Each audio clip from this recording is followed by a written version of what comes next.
Қазақ елі, не деген сорлы деңгейге жеткенбіз. Мінеке кеше қарап отырмын, 16 желтоқсан күні мына автобус шыққан ғой, өзіміздің Қазақстанның туымен. Соған айыппұл ілген, ал керек болса сіздерге. Ол аздай тағы мынау жүрген көшеден машиналарға да сондай айыппұл ілген.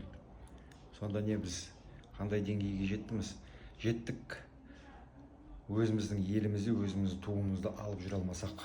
Басқа өзге елдерді қарасаң, туды бүкіл жерге іліп тастайды, машиналарын іліп алып жүреді, олар ешкім етпейді.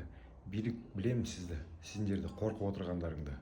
Бірақ сонша қорыққандарың не? Туды іліп жүргеніне.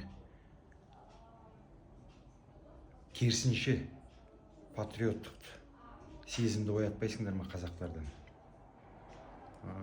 Алысқа бармайсыңдар ау, мұндаймен.